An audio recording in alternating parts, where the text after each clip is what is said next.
আইফোনের মতো দেখতে ডিজাইন, তার সাথে 6GB র্যাম এবং 6GB র্যামকে 12GB র্যাম পর্যন্ত এক্সটেন্ড করার সুবিধা নিয়ে Realme C53 স্মার্টফোনটা অফিসিয়ালভাবে আগামী 23শে জুলাই বাংলাদেশে রিলিজ হয়ে যাবে।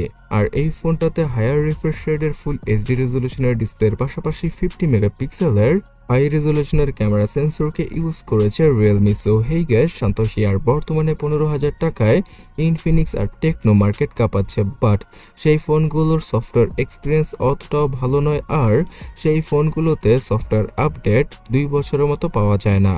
তবে সেই ক্ষেত্রে Realme কিছুটা ভিন্ন। Realme তাদের বাজেট ক্যাটাগরির স্মার্টফোনে ফ্ল্যাগশিপ লেভেলের ডিজাইনের পাশাপাশি Realme UI T কে ইউজ করেছে। আর যারা কিনা Realme UI T সম্পর্কে বুঝতে পারছেন না, তাদেরকে ছোট্ট করে বলে রাখছি যে এই ইউআইটা অনেকটাই লাইট ওয়েট, মানে গুগলের অ্যান্ড্রয়েড গো এর মতো। তো এখানে অ্যানিমেশনটা কিছুটা কম দেখতে পাওয়া যাবে আর ফিচার কিছুটা কম থাকবে, বাট যেই হার্ডওয়্যারের সাথে Realme C53 স্মার্টফোনটা আসছে, সেই হার্ডওয়্যারের পুরো মজাটা এই Realme UI T এর কারণেই আপনারা নিতে পারবেন। ইউআইতে কোনো ল্যাগ অথবা ফ্রেম ড্রপে দেখা পাওয়া যাবে না, অনেকক্ষণ ইউজ করলেও ফোন স্লো হবে না, আর ছোটখাটো গেমগুলো ইজিলি হাই গ্রাফিক্সে রেখে খেলার সুবিধা থাকবে এই Realme C53 স্মার্টফোনটায়। এই ফোনটার পেছনের ডিজাইন অবিকল আইফোন থেকে ইন্সপায়ার, তবে এখানে ট্রিপল ক্যামেরার বদলে ডুয়াল ক্যামেরা আর ছোট্ট আকৃতির ফ্ল্যাশলাইটকে ইউজ করেছে Realme।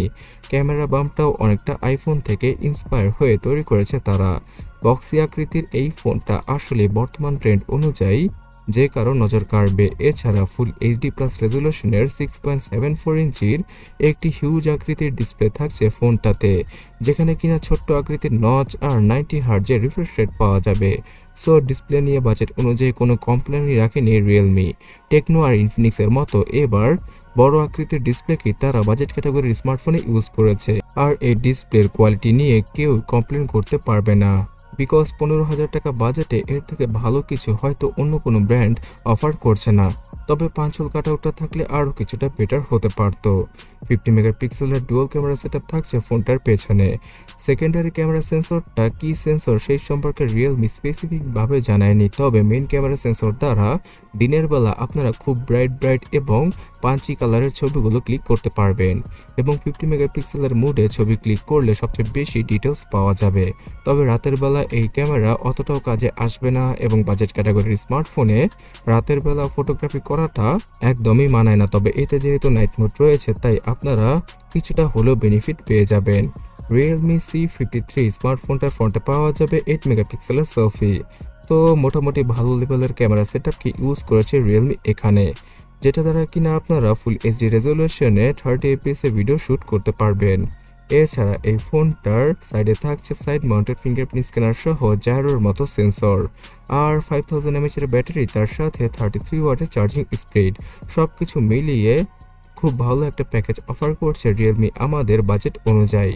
33 ওয়াটের ফাস্ট চার্জিং এর ফিচার Realmeর বাজেট ক্যাটাগরির স্মার্টফোনে খুব কমই দেখতে পাওয়া যায়। আর হ্যাঁ, সর্বশেষে এর চিপসেট সম্পর্কে জানাচ্ছি। ইউনিসকের টাইগার সিরিজের T612 এই চিপসেটটা থাকছে Realme C53-তে। এটা বর্তমানে 12 থেকে 13,000 টাকার স্মার্টফোনে ইউজ হওয়া সবচেয়ে বেস্ট এবং জাতীয় একটা চিপসেট। এই চিপসেটের কারণে পাবজি গেমটা 40 fps এ প্লে করা যায় এবং টুকটাক গ্রাফিক্সে যে কোনো কাজ করা যায়। ভিডিও এডিটিংও আপনারা করতে পারবেন এইচডি থেকে ফুল এইচডিতে। তাছাড়া রেগুলার লাইফে ইউজ করার জন্য এই চিপসেটটা বাজেট অনুযায়ী খুব ভালোই। তো ইউনিসকের এই টি সিরিজের চিপসেটটাই বর্তমানে বাজেট অনুযায়ী মার্কেট কাঁপাচ্ছে। আর হ্যাঁ, Realme C53 স্মার্টফোনে 4GB এবং 6GB এই দুইটা র্যামের ভেরিয়েন্ট রয়েছে। তার পাশাপাশি 64GB আর 128GBর ইন্টারনাল মেমোরি থাকছে এই ফোনটার দুইটা ভেরিয়েন্টে। সো 4GB র্যামের ভেরিয়েন্টটা 15 থেকে 16,000 টাকায় আসতে পারে বাংলাদেশে, এবং 6GB র্যামের ভেরিয়েন্টটা আসলে 17 থেকে 18,000 টাকায় লঞ্চ করতে পারে Realme। আর এই ফোনটায় দুইটা 4G সিমের পাশাপাশি একটা মাইক্রো SD কার্ডকে 1000GB পর্যন্ত ইউজ করতে পারবে ব্যবহারকারীরা। সো গাইজ, Realme C53 স্মার্টফোনটা টেকনো আর ইনফিনিক্সের মার্কেট খেয়ে দেওয়ার জন্যই আসছে। বর্তমানে যেহেতু Xiaomiর পক্ষ থেকে অত ভালো স্মার্টফোন আসে না এই বাজেট ক্যাটাগরিতে, তাই C53কে আপনারা আপনাদের পছন্দের তালিকায় রাখতে পারেন। আগামী 23শে জুলাই অফিসিয়ালভাবে ফোনটা লঞ্চ হওয়ার সাথে সাথে এর প্রাইসিং এবং অন্যান্য সকল ডিটেলস সম্পর্কে জানতে এখনই সাবস্ক্রাইব আর ফলো করে আমাদের সাথেই থাকুন। ধন্যবাদ।